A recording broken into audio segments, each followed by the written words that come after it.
I want to hear about how, you know, how it came together. I hear there was a lunch that you guys were having together, right? Where the idea first came past both of your desks. Yeah, we had a couple lunches on it over the time. Basically, my recollection is that I saw the comic. Somebody brought it in, and the cover sort of said it all. The rider, the guy on the horseback shooting up at the flying saucer. Yeah, and I thought it was great. And I had heard that Steven had developed it for a while, but you know, they tried it and they'd sort of cooled on it and they weren't working on it actively anymore.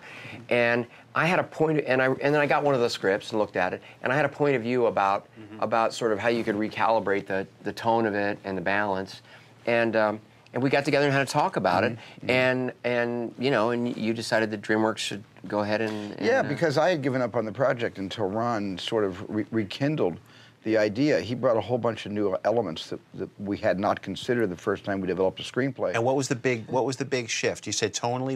Was that where it became more a traditional Western and less a comedy? Yes. Yeah. Because the script that we developed was much more tongue-in-cheek. Right. It owed more to Mel Brooks's movie Blazing Saddles, I think. Right. Even though it had some really funny writing and funny set pieces, it didn't have much of the traditional Western about it. And Ron said, for this blend to work, it's got to be tradition. You're doing something different, you know. And like Steven was saying earlier, it's you know, I think it's great. Steven obviously felt like it was great. That's why we got involved with the project. So did Brian. But the fact of the matter is, you know, you are doing something bold and cool, and so there's going to be you know, some experimentation. It's called Cowboys and Aliens. Yeah, I mean, it's never really been done.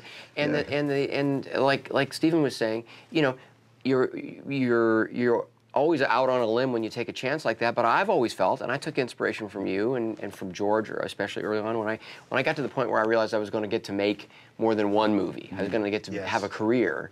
I sort of thought of two things. One was, I didn't want to do the same kind of movie over and over because I'd been an actor on television series, and I knew that was a way to succeed, but I'd done that, where, you know, sort of repeating the same ideas. And I love the medium, and so I wanted to explore. But the next thing that I thought was, you know, there's a big element of risk to a lot of the choices that you are making, but, God, when they work, you can't compare them to anything. Yes. You know, once you jumped into this thing, we were kind of all mute. Right, yeah. And the very first meeting where you made the visual presentation with your art department, to all of us, there wasn't much for us to say except our eyes popped and our mouths hung open and we didn't say very much.